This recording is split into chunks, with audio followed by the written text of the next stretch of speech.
The views and opinions expressed in this video are those of the person speaking and do not necessarily reflect the official policy or position of Assembly members, staff, ACLU, or Let Us Live California. Any content provided by our concerned citizens is their opinion and are not intended to malign any group, club, organization, company, individual, or anyone or anything. The people were there to express their voices to public officials and ask for their support of AB392, California Act to Save Lives. We hope they do. No money was exchanged in the making of this video. The events unfolded as you see them. No editorial cuts were made. We use discretion only where we feel privacy was needed and to keep the video short. We are thankful to everyone who participated. On Monday, May 13th, concerned citizens from all over the state came together to lobby California Assembly members in an effort to gain support for AB 392. We arrived together in front of the state capitol and came with personal stories to tell and a unity over this public safety bill. The bill was authored by Shirley Weber, Democrat from San Diego. Our first meeting is at 11 o'clock. We have James Bell. Plenty time. We have time to go take up on some coffee.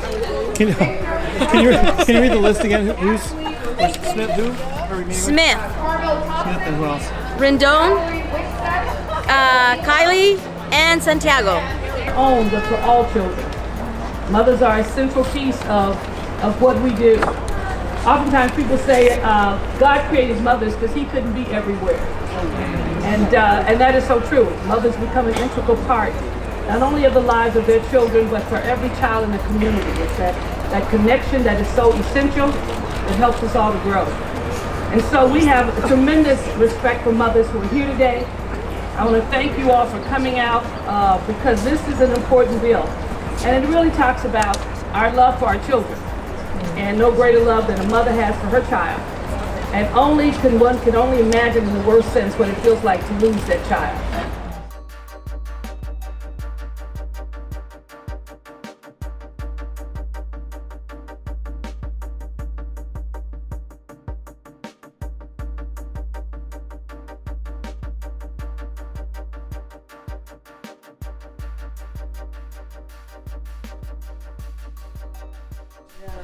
Come on in. Crowd. Got a couple of seats, but we'll just Have a seat anywhere. there we go. So, how's everybody doing? We're doing pretty good. I know you pressed for time as Christy just got here, but my name is Ruth, and we are here with the Just Let Us Live Coalition, the ACLU, and today we're going to go ahead and talk to you, and I know I've been back and forth with Christy on the AB 392, and I'll go ahead and send her a message, but pretty much as she is aware, we've had 2 killings recently in the Antelope Valley in Palmdale, which is our neighboring city, and from police brutality.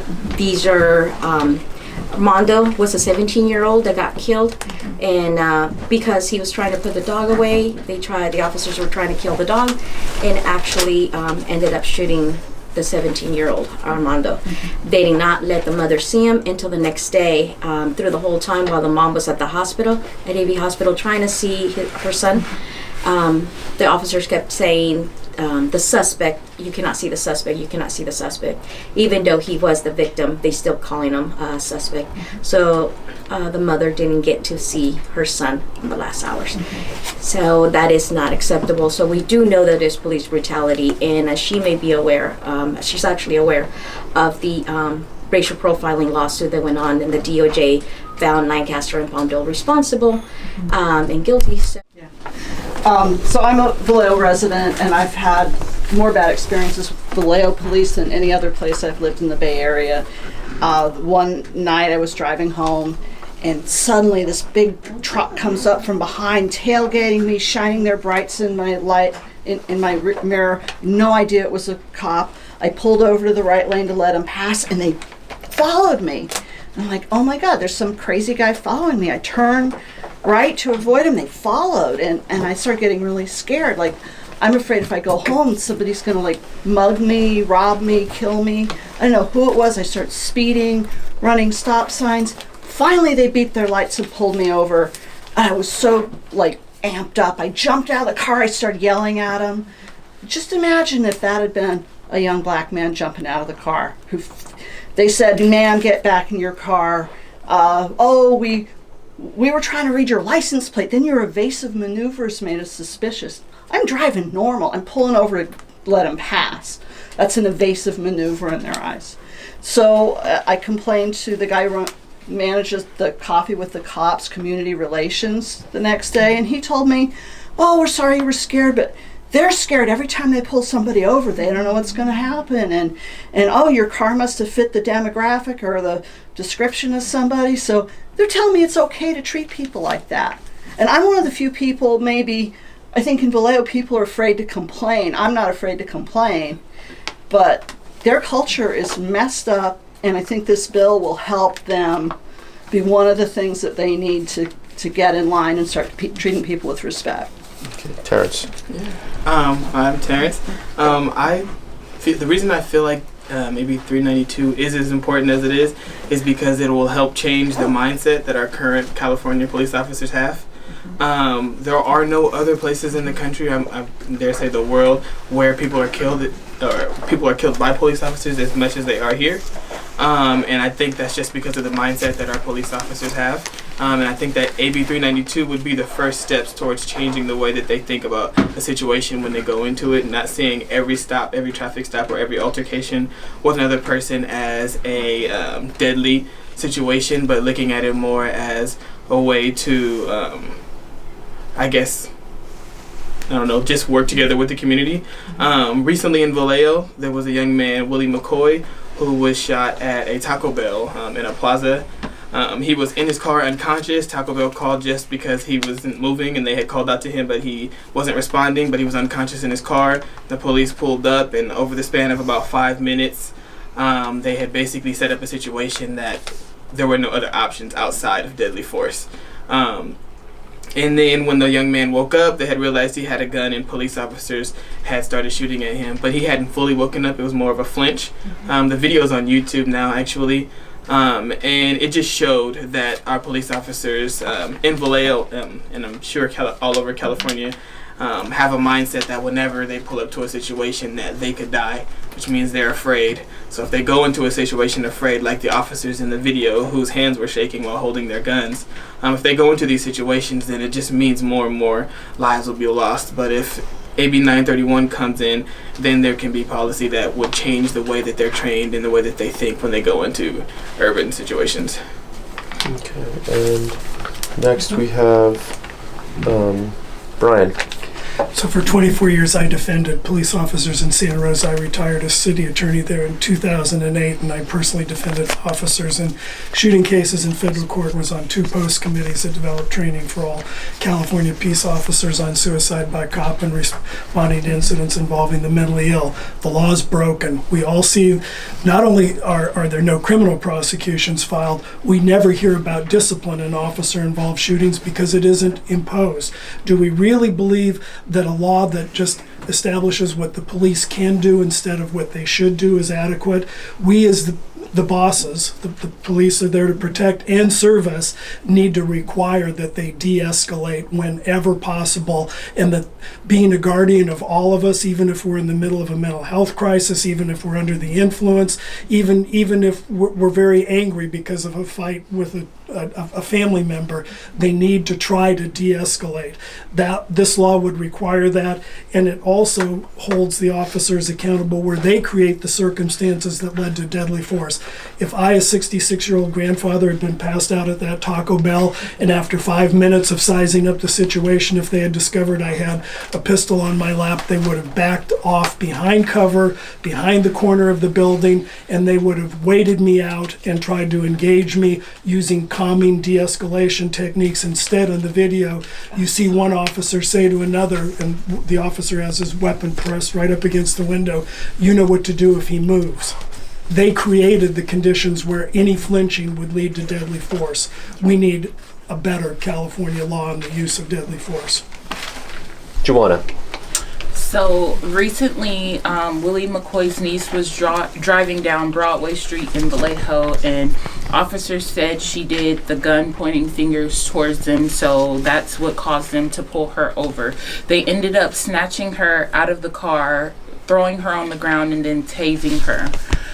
When everything was said and done, the officer corrected himself and said they initially pulled her over for driving without a license. So just with that whole situation, I can relate to it because I've been pulled over by the police before, and most of the time I put my hands out the window just because I'm afraid that it could go beyond. But even though they've never done anything to me personally, I just know how they've treated other people in our community in Vallejo. Okay, and next is TJ. Right on, Terrence. Hi, I live in Vallejo for about 20 years, and I've seen all these things happen. It's been fairly traumatizing in the community to be a part of this community and not be able to see any changes. I know that police reform ends up being worse every time they say reform. It doesn't typically work. We don't need it piecemealed anymore. Something like this bill could help the entire state to negotiate peace in our communities again. As a 20-year veteran in the city, I've also seen where families have spoken to them after city council meetings where one family couldn't get a hold of the body for 30 days, and the forensic mapping showed that the gentleman had his hands up like this. There was 31 bullet holes in that young man, and the cop got on top of the car and unloaded, which means he reloaded for 31 shots. That's a lot of hate, a lot of fear. I don't know what it is. I wasn't that guy. I don't know who he is, you know. But for me, as a citizen, when we asked for a police commission, which would have been great, but it's also piecemeal per city, right? When we asked for that, a guy on the line said, "Do you have a child?" I said, "Yes, she's 3 years old." And then he said to me, "Your child could take a bullet." Now, I considered that a threat, and it made me afraid and upset. And I see my family, and I see my friends, and I see the community I'm in traumatized all the time. We can't seem to stop it. We need something to come and big dog it from the state level. This legislation will help those 50% of the people who are Hispanic getting shot, 37% of the people who are being used deadly force across the country. It seems like they're not using it as proportionally as, or disproportionately, I should say, as they are in California. This could be really a godsend for us and a very helpful thing to pass. So we really hope that this passes, and we shouldn't stop here. If we get a yes, we're happy with that, but we want more yeses as we come back. Thank you. Noah. Thank you. So I'm a commissioner for the city of Vallejo, and it's a disaster. That all around town there's graffiti and posters up of people demanding justice for police violence. Just last month, one of our city council meetings was ironically cleared by police over the amount of anger there was at the activity of police. It's gotten so bad and so violent in our police department that they got kicked off our city insurance. And we are starting to work with the Department of Justice now, but lawyers can't work where there are no laws, which is why we need AB392. Thank you. And now I'm up. So, AB392, it restricts when police can use deadly force, and it makes it really clear what the criteria is for the use of deadly force. Presently, there's nothing clear about the way that the Vallejo PD relates to the use of deadly force. When you have a relationship with anybody, it's one that has to be engaged in with clear terms, especially with law enforcement. And if there's not, that's going to cloud communications. And when you cloud communications, when there's a gun, when death is on the line, that's an inherently suicidal thing to do for people, for city policy. Okay, that's what's making people afraid, because there is no clear criteria for that. Okay, so we need her leadership in this to step in the vacuum of leadership that's occurring in cities all over California around this issue. We need for people to make clear moral pronouncements about what it means for the police to use deadly force. And we need to be assured that they are practicing de-escalation when it's possible, when we engage in them. And if we can't be assured of that, how are we to feel safe when we engage in them? And when they see us feel unsafe, how does that make them feel? Okay? And then finally, we have to hold officers accountable for using deadly force when it's not necessary. Let me tell you about somebody here. Ryan McMahon was an officer who killed Ronell Williams. Ronell Williams was a man on a bicycle. He was like moving erratically on the street. And for that crime, Officer Ryan McMahon chased him down a dark alleyway.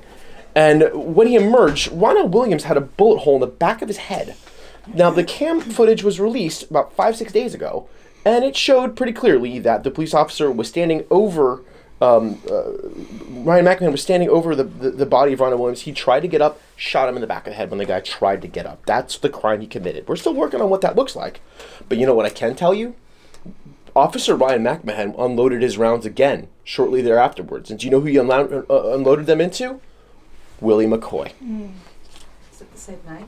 No, it's the same night. Yeah, it was just, but this is the second time he's used deadly force in ways which are just like, and there's no consequences for this. Okay? Do you think it's stripes? This is not law enforcement. This is dangerous anarchy, and nobody is stepping up to take responsibility for it. And that is the kind of leadership that we need in this moment. And AB392 presents the best possible alternatives that have been time tested or used in other cities in the country, and has always been effective. It has always been able to reduce the amount of homicides that we're dealing with here. And I now see the floor to someone more attractive and intelligent than me. Actually, no, Rhonda, you. Actually, we're all here from Vallejo except this young lady here. And my name is Dr. Rhonda Rinko. I'm so happy to be here, happy to have you here. The current law has perpetuated in our city a public health issue. It is a public health issue now. People are traumatized.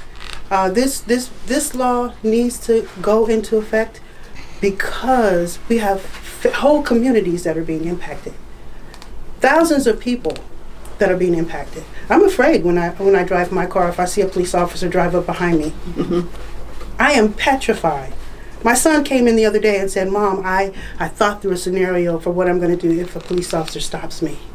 It's not I'm yay for the police officer because he believes that in police officer, but just because of the color of my skin, just because I'm 6 feet tall, I have to make sure I have a plan for what I'm going to do if a police officer stops me. That's sad. That is sad. So we're here today to ask you, and every legislator or person who has some of influence and power and authority here in this building that we come across, would you support AB 392? And we catch everybody? So do you think that there's something unique happening in Vallejo? Yes. Yes. We've been kicked out of our municipal insurance pool because of police liability payouts. The other cities and counties decided we cannot be your partner and be responsible for your massive payments. We've had more police shootings, but it goes way beyond shootings. We have claims through viral videos that guarantee millions of dollars in payouts over the next 2 to 3 years. And the law is not protecting the community. De-escalation must be part of the law. It can't just be a nice training thing. Culture eats training and policy. It just does. And in Vallejo, commands are barked if you don't instantly obey. The flashlights, the billy clubs or the guns come out. Officers have their guns out in most stops. That's crazy because it escalates the danger to everybody. And in Palmdale, the lawsuit is still pending with against the Palmdale Police, the sheriff's station. Okay. And when did that happen? That actually happened last year. Okay. Right. I'm actually unfamiliar with that incident, so I need to look that one up. Yeah, Armando, and he was killed in Palmdale. There was a call for a nuisance for a party, and he went to the back of the apartments and tried to put the dog away, which wasn't his, and that's how he ended up getting killed. Just to kind of piggyback on what Brian just said to you. So yeah, it not so much that it's different, in Vallejo, because this is a statewide issue. We realize that, but there are signs that what's happening in Vallejo is critical, right? The fact that we have a mayor who now is calling in the DOJ, but not the investigative unit. What is it called? The PR division. PR division. Community. So stalling. There's a lot of stuff happening there that needs to be uncovered. We would like the DOJ to come in, the investigative unit to come in and really do a thorough investigation of our police department. There's no accountability, basically, is what's happening here. There's no accountability. This will set a standard, a higher standard. But where this has been enforced or bills like it have passed, such as Seattle, the death rates among the public have decreased, but also among the police it's decreased. So it keeps everyone much more safe, and there's training that's provided. So it's not just saying, hey, we're going to change the standard, go out there. There's real training that's provided, and it's going to be better with it'll help community relations as well. Yeah, the current law is tearing away at the very fabric of the relationships between citizens and the police department. And we understand the counter argument that we will be falsely accused of crimes. We won't provide the same level of protection because we will be inhibited due to these laws. We respectfully disagree. We know de-escalation works. Training is important. We all support improved training. It's not sufficient to change culture. We need more than mere training, and that the police unions are advocating for more training is nice, but there's already been de-escalation training everywhere in the state, and more would be good, and making it routine would be good.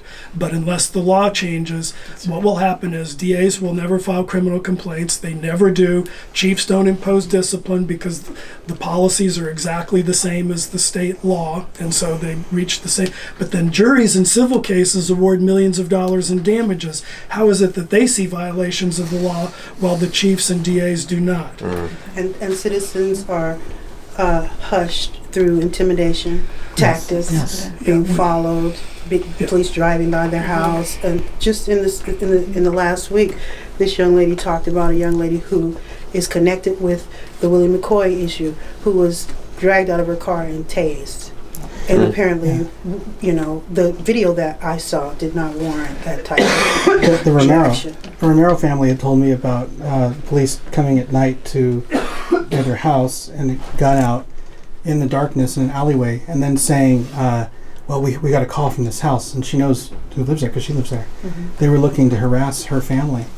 And this, I've heard this from other victims' families all around Vallejo. And the problem we have is that the police union, VPOA, has too much political power on the town as well. They maybe have 3 officers who live in the town, but they get to push around our politicians all day long, because they spend money on it. But I would add to what Dr. Renfro said, this is not a Vallejo issue. Yeah, right. It's True. A statewide problem. And when we see this pattern of no one being held accountable and no discussion of how we can do better, and it's just what can we do, that is the law as it stands. So the bill is going to be, it's being heard this month. So what we're asking is for,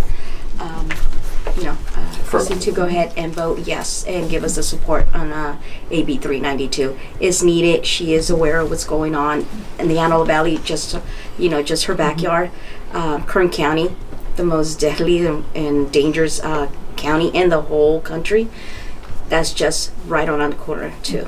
So if you can just pass the message and ask her to please support and let her know that the Antelope Valley needs this support, and our assembly member is not in support, we need her to support us. Where can we look forward to receiving an answer, yes or no, in the affirmative? How will we be contacted to know what her answer is going to be? We don't usually reach out and tell people how I mean, it's all public information. So when it is voted on, it's all online. Yeah. Well,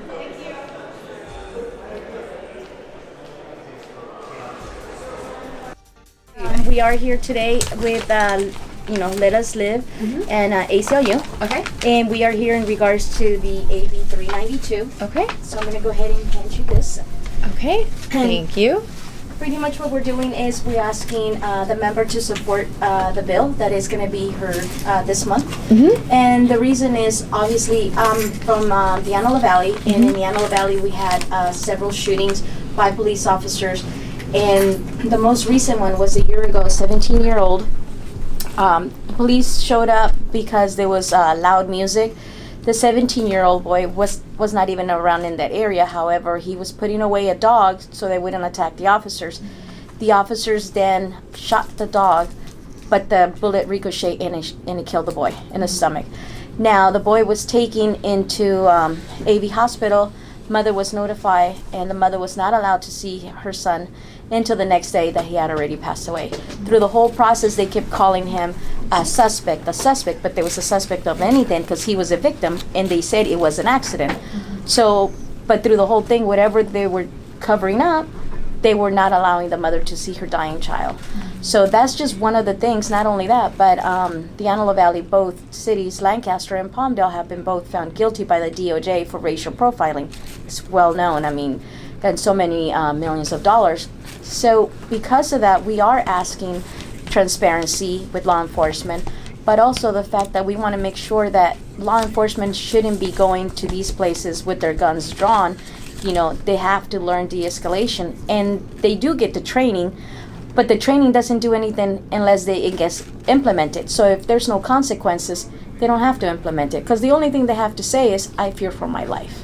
And that's exactly what happened over there. You know, they said, oh, it was an accident, we fear for our life.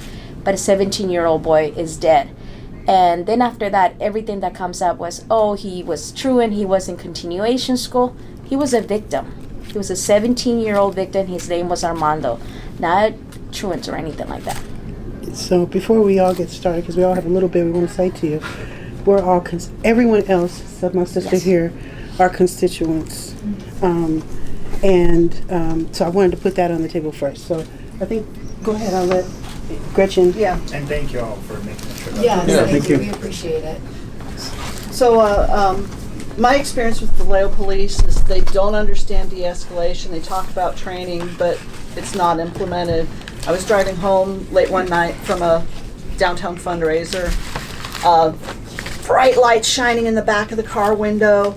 I moved over to the right lane to let the guy pass, and he sticks to my tail, following me. I'm like, ooh, this is creepy. I turn the corner to try to see if he's really following me. He's really following me. I start getting really scared. I start speeding. I start blowing stop signs. I'm thinking, I don't want to drive home. This guy's going to follow me into my house. I'm terrified, right? Finally, bloop, bloop, bloop, it turns out it's a cop, like 6 blocks later. So I was so upset and so wound up. I jumped out of the car. I start yelling at him, why are you chasing me? What did I do? Ah. I think if at that point, if I'd been a young black man, instead of ma'am, get back in the car, it would have been a really different story. Probably would have been on the ground, tased, and shot, who knows what. I complained to Sergeant Garrick, who was doing the coffee with the cops things. I'd met him, I wrote him an email. He said, well, we're sorry you were scared, but it's really scary for officers when they pull somebody over. Because I'm like, why didn't they just pull me over? You know, pull me over or leave me alone. What's this? Well, we're scared, you know.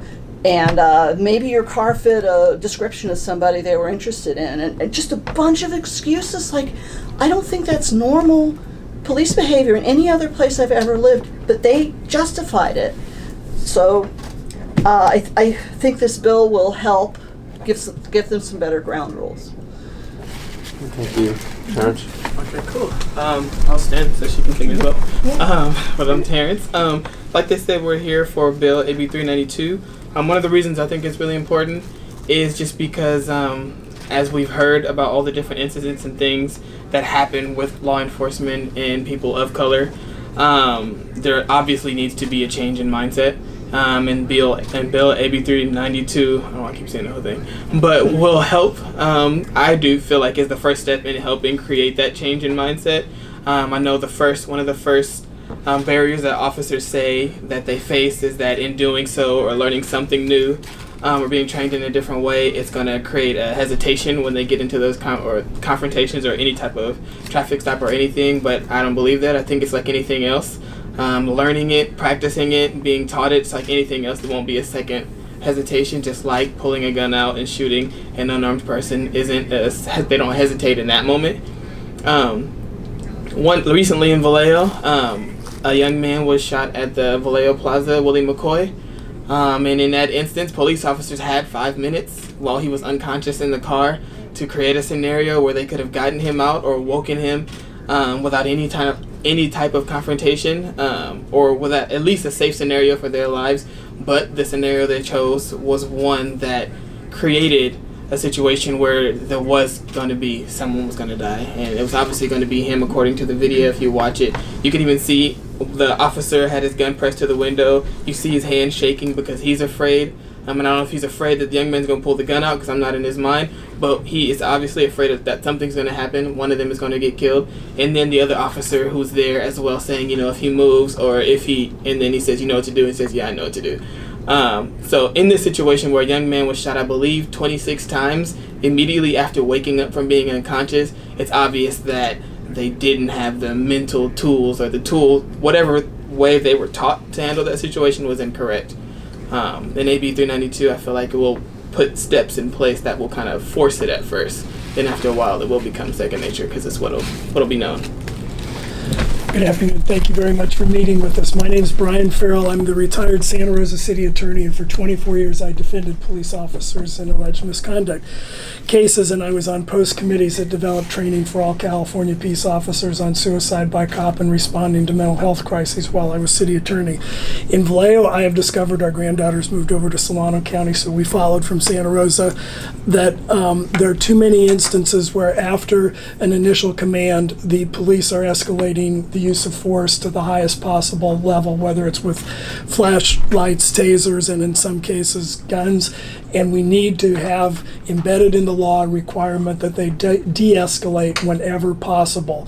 Under the current law, there's more focus on what can they do. Would any other reasonable officer, 1 out of 1,000, 1 out of 1,000,000, one other reasonable officer have perceived the threat the same way? It's not the right question to ask. The right question to ask is what should have been done in that situation, what could have been done, and de-escalation has to be built in the law. The training has been taking place for the last 10 years all over the country. We don't see any decline in police shootings in Vallejo and many other parts of California. We all know DAs don't file criminal charges under the current legal standard.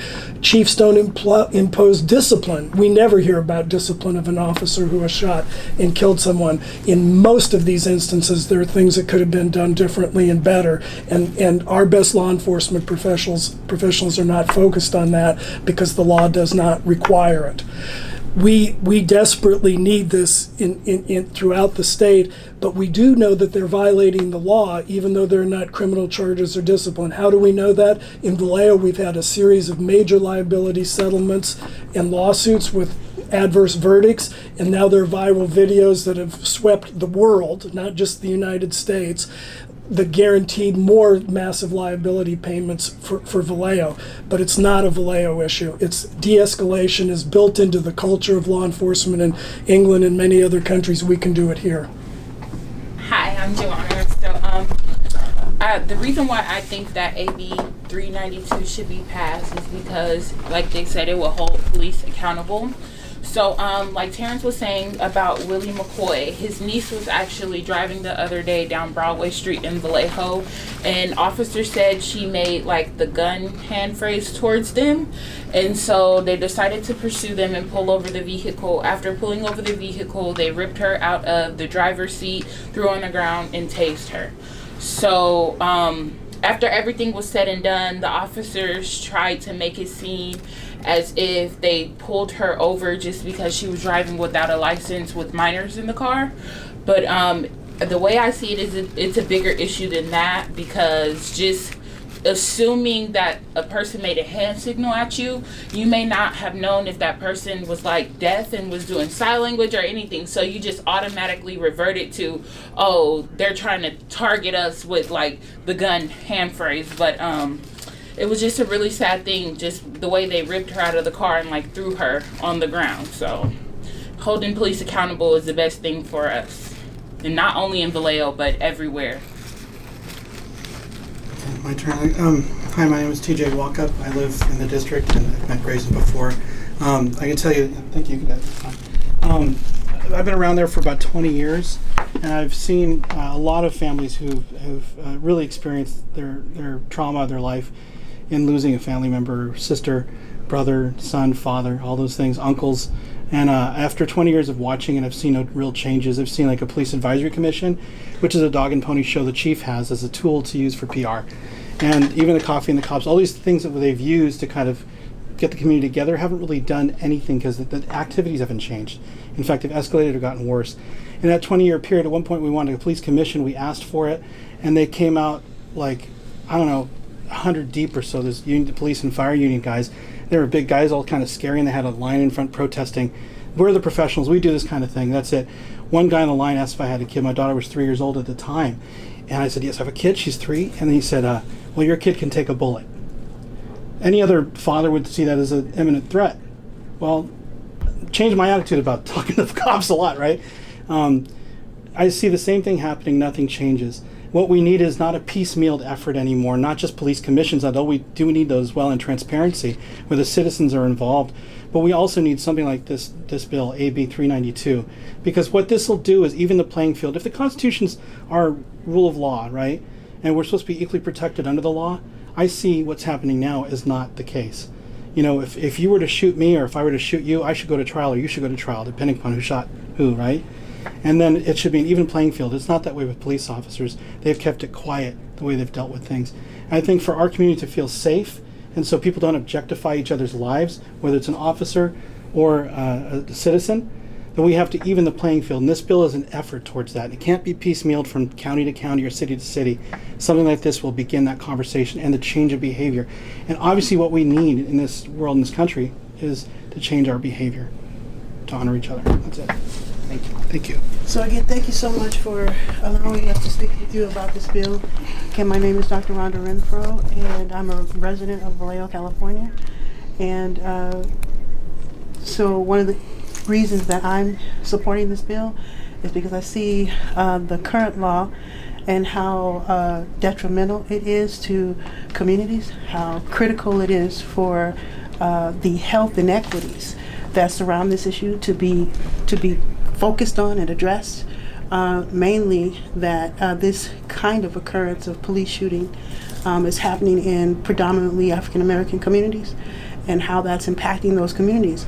But when I talk to anybody in Vallejo, the trauma of living in this city with this type of policing that happens to families over time, how it's impacted everyone. We live in a city where people are traumatized, and they're traumatized because of police brutality. And so this I see as a public health issue, and I really believe that the current law has a lot to do with why our citizen has a lot to do with the negative relationship between Vallejo citizens and the police, and vice versa. It's not a law that facilitates cohesion, social cohesion, and collaboration, and it seems to me that this current law has basically facilitated this kind of militarization of the police force, and that's why I'm here today. So I know that Assemblyman Grayson is not here, and so I know I can't address our ask to you, because our ask is, would he support this bill? Would he support AB 392? We want him to know that as constituents of Assembly District 14, that we're watching, and we're waiting for him to make the right decision and to take what we're saying here to heart. I personally am watching very closely, and I'm making people in Solano County specifically, and even more so in Vallejo, aware of this bill.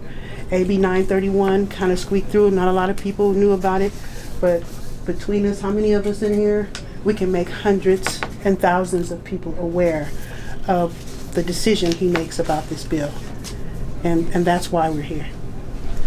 Thank you. I'd like to close with a couple of things. My name is Susan George. I live in Vallejo. I was also a delegate in AD 14. We did a lot of work, and we helped pass a resolution in the CDP about the need for transparency of records, about the need for people having access to transparency of records. This has now become a law, and we're seeing a lot more information coming out. This isn't in Vallejo, which there's plenty to talk about, but in Oakland, the Oscar Grant case, I don't know if you're aware, but all these records came out that what happened was not what was said, and it's very, very disturbing. There was definitely, when he said that he was using he thought he was grabbing his taser, but he was grabbing his gun. The video clearly shows he looked at it, he knew he was grabbing his taser. So it completely, his gun, excuse me. So it completely flies in the face of what we knew to be true. So if we're going to talk about best practices, they need to be put into effect. You can do all the training in the world, but if the training isn't implemented, it really doesn't mean anything. So this bill holds our law enforcement to a higher standard. And not only that, but it makes them accountable. And where a bill like this has been implemented in Seattle, for instance, not only the lives of the public have been saved, but also law enforcement lives have also been saved. So in that way, it really is a win-win. It's a change, that's right, but it's a change in culture. But if there's any time that's calling for us to do that, it's now. And I think if Assemblymember Grayson would participate in town halls, for instance, on this subject, that would make a tremendous difference. And people want to be heard. People really do want to be heard. They feel that the police lobby and the police union has had an outsized influence on the conversation. We're not asking to have an outsized influence. We're asking to be a part of the conversation and to be heard. And we really very much want to put it in your hands. Will Assemblymember Grayson vote yes on AB 392? And we hope so. We really hope so.